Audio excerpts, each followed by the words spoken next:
Chapter 1. I woke up. Again. But this time something was different. I wasn't lying in a pool of blood. My ribs weren't screaming in pain. Instead, I was back on that day, the day I ran away with James. The realization hit me like a punch to the gut. My back was soaked in cold sweat, but there were no wounds. No scars. Just a second chance handed to me like a gift from the heavens. I wasn't going to waste it. I stepped out of my room, and there they were, my parents. Their faces were so familiar it hurt. My dad's hair was still dark, untouched by the gray that would come with time, though the worry lines were already there, etched deep on his face. "Claire, do you really have to marry that worthless boy?" My mom's voice was thick with frustration, her eyes red from crying. I'd put her through hell before, and even now she looked like she was on the verge of breaking. Seeing them again, looking so alive, so real, brought a rush of emotion that I could barely contain. It was like a piece of me that had been hollow suddenly filled with warmth. Without thinking, I rushed to my mother and wrapped my arms around her. The words came out in a choked whisper. "Mom, I'm sorry. I was so selfish. I made you worry so much." They thought I was still lost, still trapped in that fantasy that James had spun around me like a web. They couldn't stand to watch me throw my life away, not after everything they'd done to raise me. My father sighed, shaking his head, probably thinking I was still the same stubborn girl. He turned to leave the room, defeated. Before he could go, I dropped to my knees. Tears spilled down my face as I spoke, my voice cracking. "I swear, I'll never see him again. If I do, may I be hit by a car." Both of them rushed to my side, horrified. My mother clamped her hand over my mouth. "Don't say things like that," she scolded, her voice trembling. "Words like that have consequences." Even though they were angry and disappointed, they still wanted me safe. Alive. They looked at me, eyes filled with doubt. I couldn't blame them. My change of heart seemed too sudden, too drastic. It wasn't until I insisted on spending a day and night kneeling in the family shrine that they finally believed me. After calming them down, I walked over to the window. James was there, pacing by the gate, his face filled with impatience, probably wondering what was taking me so long. My hands clenched into fists. This time I was going to crush him. Then out of the corner of my eye, I saw something that made my heart skip a beat. A sleek black Bentley gliding smoothly down the street. The car slowed as it passed James, and then came to a stop at the gate. My breath caught in my throat.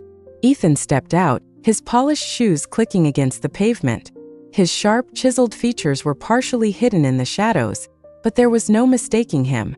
With a casual grace, he adjusted his suit jacket, his eyes lifting toward the window. Toward me. It felt like he could see straight through the glass, straight through me. His gaze was cold, calculating. Yet there was something else there, something I couldn't quite place. Why did he feel different today? I swallowed hard. Even with all the time that had passed, even with the second chance I'd been given, Ethan still had that intimidating presence that made it hard to breathe. "Get a grip, Claire," I scolded myself. "You're not that girl anymore." I pulled myself together and made my way downstairs. When I reached the living room, I found Ethan standing by the cabinet, casually flipping through an old photo album from my childhood. He looked different. There was a strange quietness in the air, a tension that hadn't been there before. His eyes softened as he turned each page, lingering on the photos like they meant something to him, like he was remembering something distant and precious. Chapter 2. Ethan and I had grown up together. Our families were old friends, and our marriage had been arranged long ago. In the beginning, Ethan had fought hard to make it happen, thinking it would make both families happy. But in my previous life, I'd been blind. James had swooped in and stolen my attention, turning my world upside down. I'd brought chaos into both our families, tearing everything apart in the process. In my desperation to get out of the marriage, I'd hurt Ethan over and over again. I threw cruel words at him, stabbed him with insults, and did everything I could to make him hate me. But he never fought back. Not once. He just took it silently, never abandoning me, no matter how much I pushed him away. Thinking back on it now, I felt the sting of tears in my eyes. Suddenly, Ethan turned, his dark eyes locking onto mine with an intensity that made my heart stutter. He started walking toward me, slow, deliberate. At some point, he had taken off his suit jacket and tossed it onto the couch. The white dress shirt he wore clung to his frame, showing off the hard lines of his muscles as he moved. There was something dangerous about the way he looked, like a predator sizing up its prey. I backed up until I hit the wall, trapped. His presence was overwhelming, suffocating in the best way. He was so close now I could smell the fresh, clean scent of his cologne. His hand slid around my waist, holding me in place, and I didn't dare move. His breath was hot against my neck, sending shivers down my spine. My heart raced, hammering in my chest. "You tell me," he said, his voice low and rough. "If I kissed you right now, if I didn't let you leave this house, would you still run away with him?" There was a dangerous edge to his words, a possessiveness I'd never seen before. His eyes burned with something dark, something wild. I stared at him wide-eyed, unable to speak. It took me a moment to recover. I shook my head, barely able to get the words out. "No, I'll break it off. Right now. I swear." I slipped out of his grasp and rushed downstairs, ready to send James packing for good. But Ethan followed. He didn't trust me to handle it alone. "I'll deal with him," Ethan said firmly. "Tell me what you want to say and I'll make sure he hears it. Every word."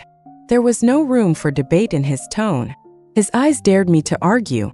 I swallowed nervously and gave him a sheepish smile. "Just tell him. It's over." Ethan lit a cigarette, taking a slow drag before exhaling. Smart choice. I thought that would be the end of it, that Ethan would just send James off with a few harsh words. But I was wrong.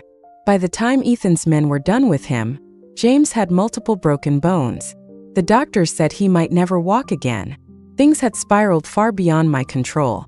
In my previous life, Ethan had disapproved of James, sure, but he had never gone this far.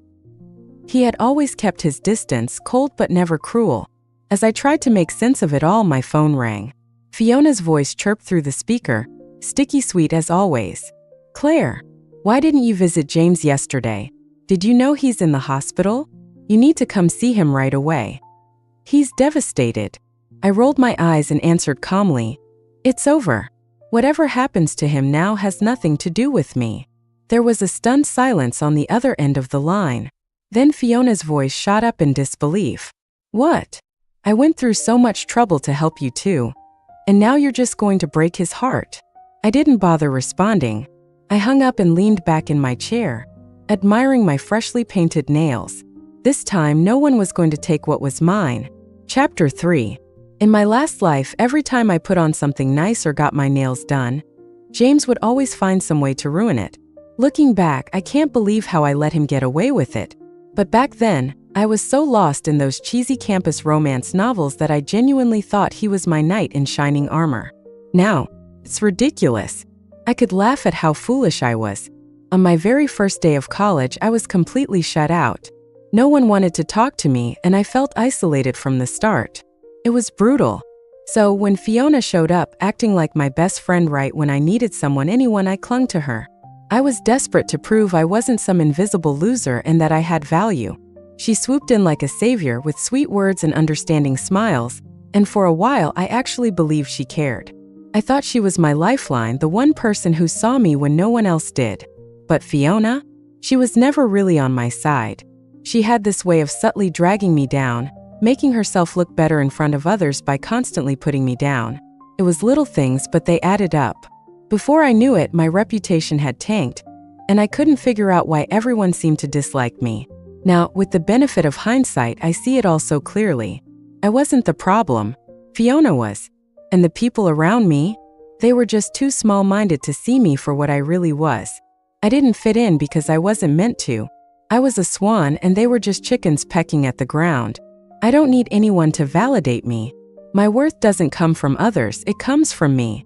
It's something I carry within, something that shines through no matter what. Confidence. That's the real glow-up. So, I did what any self-respecting woman would do with this newfound clarity. I treated myself. I went out and bought everything I wanted. Clothes that made me feel bold, sexy, alive. I wasn't playing it safe anymore. I was done with safe. When I got home, loaded down with shopping bags, I caught my reflection in the mirror and didn't even recognize the girl staring back at me. She was fierce. She was in control. And for the first time in a long while, I felt like me. A line from a show I once watched popped into my head. Good fortune doesn't just fall into your lap. You have to earn it, step by step. That's exactly what I was going to do. I was going to build something better, something that no one could take from me.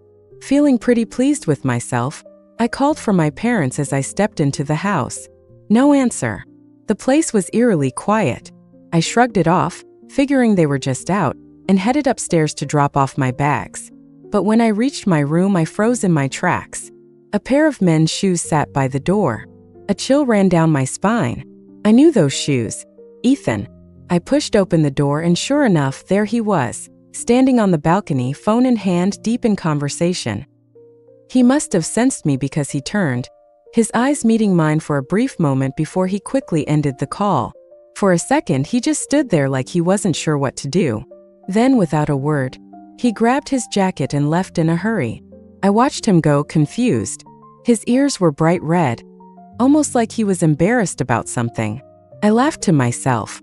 Was it my outfit? Sure. I'd gone for something a little more daring today, but was it really that shocking? As his figure disappeared down the hallway, I couldn't shake this feeling bubbling up inside me. It was like a thought was forming, something big, something important, but I couldn't quite put my finger on it. I shook it off and checked my phone. 20 missed calls and a flood of messages. Turns out, my parents had decided to take a trip to France. They wanted to visit some old friends and take a break, get away for a while. In their texts, they left me a parting reminder. Take care of Ethan. Don't push him away with your sharp tongue. He cares about you more than you realize. I couldn't help but smile. They didn't need to worry. Time was fleeting and I was going to make sure I didn't waste any more of it. And that meant moving in with Ethan. I was not just moving in, I was going to start interning at his company too. I'd be by his side every step of the way. The thought made my heart race. I felt a weird mix of excitement and nerves. But mostly, I was ready. So ready. Later that evening, I finally arrived at his apartment. The lights were dim, casting long shadows across the room. It felt heavy, like something was hanging in the air. Dragging my suitcase inside, I glanced around and saw Ethan sitting on the couch. He was twirling a lighter between his fingers, a look of deep concentration on his face. When he saw me, his expression darkened. His eyes, usually so calm, had a sharp edge to them, like he was holding something back. A cold knot formed in my stomach. Something about the way he looked at me made my skin prickle. I froze. I knew that look. It wasn't good. Without a word, I turned and made a break for the guest room. But before I could even reach the door, I felt his hands on me. In one swift motion, he lifted me off the ground and tossed me over his shoulder like I weighed nothing. Before I knew it, I was thrown onto the bed in the master bedroom, staring up at him as he leaned over me, his hand pinning my wrist to the mattress. His other hand gripped my jaw, forcing me to look him in the eyes. His gaze was intense, burning with something dark and dangerous. "You went to see James," he growled, his voice low and threatening. "Are you trying to put yourself in danger?" My heart pounded in my chest and I couldn't breathe. I knew I was in deep trouble. Chapter 4. His last words came out almost like a plea, softening the tension in the air. I pulled back slightly, my wide eyes staring up at him, all innocence, while the heat from his hand spread across my skin like a slow burn that crept through my whole body. God, he's hot. I slipped one hand free, casually reaching into my bag and pulling out a small notebook. My voice came out in a tiny, trembling whisper, like a kitten trying to be brave. "I didn't go to see James," I said, holding up the notebook like a peace offering. "You've been saying you can't sleep well lately, right? I went to the hospital to ask about it. I even learned some massage techniques." He paused for a moment, still skeptical, but then he released my wrist and took the notebook from me. Flipping through the pages, his shoulders relaxed slightly when he saw my messy handwriting filling the lines. The tension in his face softened, and he pinched the bridge of his nose with a sigh. "I'm sorry," he muttered, sounding more tired than angry now. I jumped to conclusions. My mistake. Of course, I knew he had people tailing me. He was never one to trust easily. But if I didn't play this just right, I'd never get the upper hand. Step 1 in making a man fall for you: make him feel guilty. Make him doubt his own actions. It worked. He left the room, probably to cool down. That night, after I moved into the apartment, the weather decided to put on a show. Thunder, lightning, howling wind, the whole dramatic package. Couldn't have asked for better timing. I've been afraid of storms since I was a kid. Ethan knows that. He's always known that. Step 2. Show vulnerability, especially after he already feels guilty. There's nothing like a little helplessness to tug at a man's heartstrings. I sighed loudly, hoping he might come to check on me. Seriously? I thought, staring at the ceiling. Is he really going to make me do all the work? I slid out of bed, my bare feet hitting the cool floor, and tiptoed to his room. The storm was loud enough to mask the sound of me opening the door. As soon as I cracked it open, the lights flicked on. Ethan was sitting up in bed, and the both of us locked eyes in surprise. I froze. He raised an eyebrow, that familiar, amused expression crossing his face like he'd caught me sneaking cookies from the jar. Still scared of storms? His voice was low, rough from sleep. I nodded, biting my lip, peeking up at him like a guilty child caught in the act.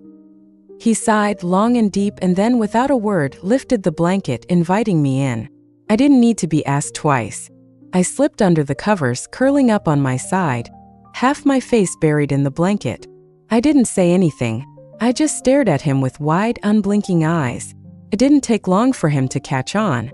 "I'll take the floor," he muttered, already starting to get up. Before he could move, I grabbed the sleeve of his shirt, tugging it like a lifeline. "Ethan, it's cold."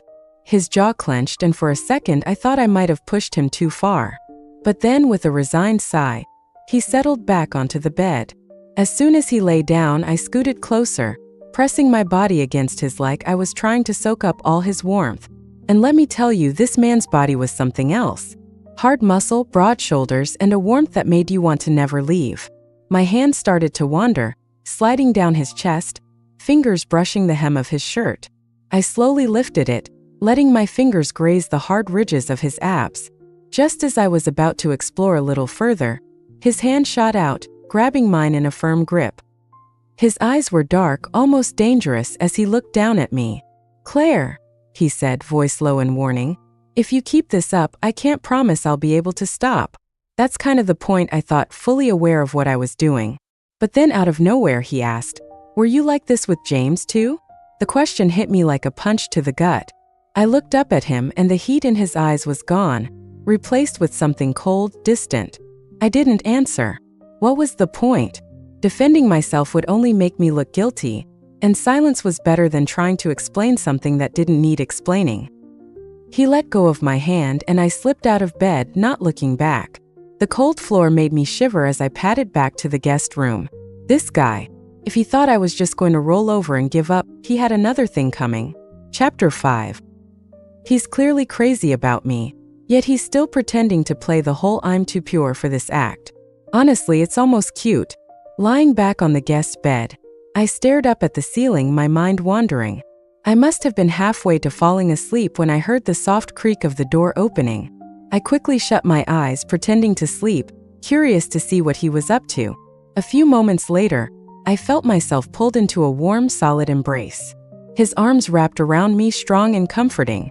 It would have been perfect if his loud, pounding heartbeat wasn't so distracting. "Seriously, can you keep it down a bit?" thought, amused. We stayed like that for what felt like ages, the air heavy with unsaid words, until at last, he whispered a quiet string of apologies over and over. Finally, he pressed a soft kiss to my forehead, and with that, I let myself drift into a deep, peaceful sleep.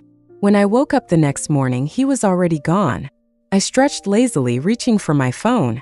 The screen was filled with missed messages, including one from him. "Breakfast is ready in the living room. If you're bored, feel free to come to the office." I smiled, feeling a little giddy from the sweetness of his brief message. It was like honey drizzled over my morning, and I was more than happy to bask in it. "Oh, Ethan," I thought smugly, "this time you're not slipping through my fingers." Still humming to myself, I finished breakfast and checked my outfit one last time before heading out. I'd picked something sexy but not over the top, just enough to turn heads without trying too hard. As I clicked my way down the hall in my heels, feeling confident and ready to surprise him, I stopped short at the sight of another woman standing outside his office. She was dressed in something equally revealing, looking like she belonged on the cover of Office Chic Gone Wild. "Really?" I thought, rolling my eyes internally. "Is this a secretary cosplay convention or something?" But as she turned around, my stomach dropped. Of course. Fiona. Could my luck get any worse? Suddenly, memories slammed into me. Back in college, she'd cried to me about not finding a good internship. And like the naive fool I was, I'd begged Uncle Ethan to give her a shot at his company. Now, here she was, living it up as his assistant. I could kick myself for being so gullible back then. But no matter, I wasn't the same girl anymore. I was the one in control now. Just as I reached for the door to Ethan's office, Fiona stepped in front of me, her voice dripping with fake politeness. Sorry, but the CEO's office isn't for just anyone to walk into. I turned to her, slowly lowering my sunglasses, making sure she got a good look at my face. The moment she recognized me, her expression morphed through a series of hilarious emotions: surprise, anger, and something that looked a lot like jealousy.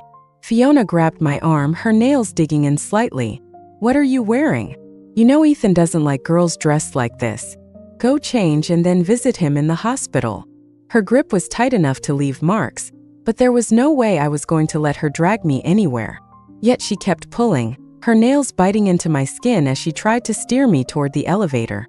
Just then, the door to the office swung open and Ethan stepped out, his brow furrowed in confusion. What's all this noise about? I immediately shook off Fiona's hand and rushed over to Ethan, tears welling up in my eyes as I threw my arms around him. She's bullying me, Ethan. I whimpered just loud enough for everyone around to hear. I held up my arm, showing off the red marks Fiona had left, and let a few well-timed tears slip down my cheeks. Ethan's expression darkened, his gaze shifting to my arm as his fingers brushed over the marks. His eyes softened, filled with concern, and I could feel the tension in his body. Out of the corner of my eye, I glanced at Fiona. Her jaw clenched so tightly I thought she might crack a tooth. Why her? I could almost hear her thoughts. Why does she get to be so close to him? Her nails dug even deeper into her palms, her anger barely contained beneath her fake smile. By now, the office staff had gathered around, whispering among themselves as they watched the scene unfold. Did you see that? One of them muttered. Fiona's been throwing herself at the boss for ages, and he never even looked her way. Guess it's because he's already got a girlfriend. Yeah, and she wouldn't even let her into the office. Talk about awkward. She dresses like she's auditioning to be a car show model, not working in a corporate office. Laughter rippled through the group, and I could practically see Fiona's face getting redder by the second. Desperate to save face, Fiona tried to squeeze out some crocodile tears of her own, sniffling and putting on her best poor me expression. But it was too late, the damage was done. No one was buying her act anymore. Chapter 6. Watching this scene was like witnessing a live soap opera. She could win an Oscar. No wonder she managed to fool me in 2 lifetimes. She's got some skills. Too bad the man she cares about is in the hospital, and I won't give her any chance. She was about to speak when I cut her off. Ethan, fire her, or I'll tell your parents you bullied me. Fiona froze, never expecting me to pull this stunt. And this statement caused another stir among the employees. Seriously? This girl and the CEO are already at the meet the parents stage. She's like a princess from head to toe, unlike Fiona, who's more like a nightclub cat. The difference is obvious. Ethan looked at Fiona, his gaze icy cold, and said, "You can go to HR. No need to come back." Fiona felt her world collapse, trying to grab Ethan's sleeve, but the janitor, who had long been annoyed by her antics, stuck out a mop and tripped her. She fell flat on her face, and the employees burst into laughter. She had made plenty of enemies by flaunting her position. I pouted at Ethan. "Uncle, my leg hurts." He looked at me with a mix of exasperation and affection. "Wasn't it your hand that got hurt? How come your leg can't walk now?" I deliberately acted cute in front of Fiona, asking for a hug. I bet he wouldn't refuse to hold me. He muttered a soft complaint, then scooped me up. The onlookers were dumbfounded. This new lady boss is something else. She's a firecracker with a sweet center. You could say that. She's got a bit of a sweet side. I sat on his lap as he tended to the injury on my foot, his eyes showing rare tenderness. "Don't wear these shoes again." I nodded, then leaned lazily against his shoulder. At that moment, my stomach growled loudly. My face turned beet red. His brow furrowed. "Didn't you eat breakfast?" I giggled, embarrassed. "I didn't eat enough." Trying to lose weight, you know. He squeezed my waist lightly. You're not fat. I laughed and leaned closer to his ear, whispering seductively, you know if I'm fat or not. Who snuck into my bed last night? He was momentarily speechless, his cheeks turning a suspicious shade of red. He cleared his throat, then draped his suit jacket over me. Don't wear so little to the office again. It's not appropriate for others to see. I nodded absent-mindedly. Sure. I'll only wear so little in front of you. He paused at the door, seemingly deep in thought. When he turned back, the flustered and secretly pleased expression was gone. This man could switch moods like the weather. I had to marvel. Men's hearts are like needles at the bottom of the sea. While I was enjoying my meal in the restaurant, I was shocked to see someone I never wanted to encounter again in this lifetime. Ethan had gone to the restroom and James, dressed as a waiter, pushed open the private room door. He limped with dark circles under his eyes. He no longer had the cool campus heartthrob look. He approached, trying to grab my hand, but I quickly avoided him. Ethan hadn't returned yet, and this private room was quite hidden. I wasn't confident I could take him on alone. I had to stall. Seeing my outfit, he frowned slightly. Why are you dressed like this? Did Ethan force you? Seeing my silence, he felt even more convinced, looking at me with a pained expression. Claire, come with me. I'll treat you well forever. I shook my head, indicating I couldn't leave now. I had too much unfinished business. Seeing my reluctance, his eyes turned fierce. You must come with me today. I was calculating my chances if we actually fought. But then I noticed a glint of silver in his pocket. It was a knife. Chapter 7. I knew what he wanted, so I had to placate him, saying it was just a temporary measure, and I needed to secure more assets before leaving with him. His eyes wavered, repeatedly asking if it was true. I nodded vigorously, assuring him it was. Only then did he let go. Where he had touched my skin felt slimy like a snake's tongue, making me nauseous. My stomach churned with disgust, but I held it back. He leaned in, telling me how hard it had been, being chased and hiding. He said he was thrilled when Fiona contacted him about seeing me again. I silently mocked, these two are like lingering ghosts. I bet it was Fiona contacting you that made you happy. Just as he tried to get closer, Ethan returned. He pushed open the door, his eyes devoid of the tenderness from earlier. Replaced by the cold disdain of a superior, he gave a slight nod, and his bodyguards surrounded James. James glared at Ethan. Do you think Claire likes you? She did all this because of me. Who do you think you are? Ethan's brow furrowed, but he didn't get angry. Instead, he smirked, exuding an invisible authority. He stepped closer to me, his chiseled face looking intimidating. He pulled me up and without a word kissed me fiercely, as if trying to merge us into one. I tilted my head back, accepting his kiss, my hands wrapping around his neck, gently stroking his nape to reassure him. This was my first kiss, also his declaration of ownership to outsiders. Despite being with James before, we had never been intimate. Seeing this, James's veins bulged and he began cursing. After releasing me, Ethan scooped me up, saying to his bodyguards, break his legs and throw him on a boat. Make sure he never comes ashore again. I stared at the man above me in shock. People always said he was a gentleman with a heart of steel. This one sentence shattered my image of his gentle and kind nature. James panicked, going from cursing to begging. Please don't break my legs. I swear I'll never bother Claire again. It's all Claire's fault. As we walked out, I saw Fiona waiting for us at the door as expected. Seriously, one after another, they keep causing trouble. Fiona had put on a pitiful makeup look, her eyes red. Any man seeing her would probably feel sorry for her. She approached, but before she could touch Ethan's sleeve, the bodyguard brushed her aside. Even as she fell, she maintained a frail, willow-like demeanor. Sobbing, she said, I don't know what I did to upset Claire so much. Weren't we best friends? She even squeezed out a few tears. Hearing this, Ethan paused, looking at me as if to ask if I had anything to say. My fiancé is really a soft-hearted one. Even now, he's still considering my opinion. Since she asked, I might as well tell her. First, you're not my best friend. You're just an illegitimate child with no status. Second, you covet my fiancé, repeatedly trying to seduce him. Lastly, you disrupted my family life for the past 3 years."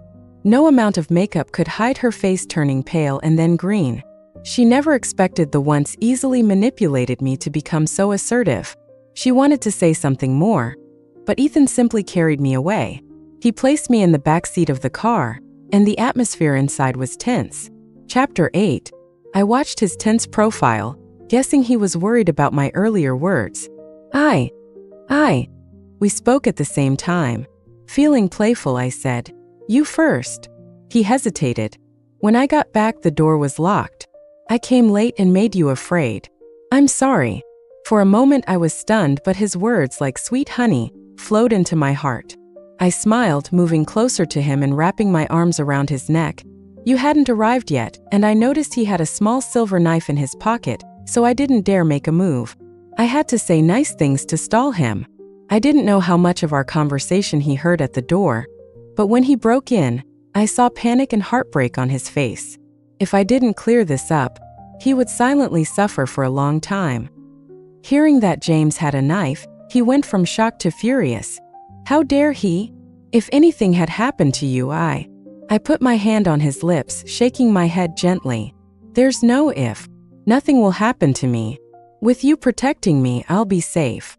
His eyes turned red. At this point, if I didn't realize he had also been reborn, I'd be a fool. His fingers trembled, his breath uneven. He leaned in and hugged me tightly, as if trying to merge us into one. It was his way of cherishing what he had almost lost. Ethan and I had been busy preparing for our engagement, practically running ourselves ragged.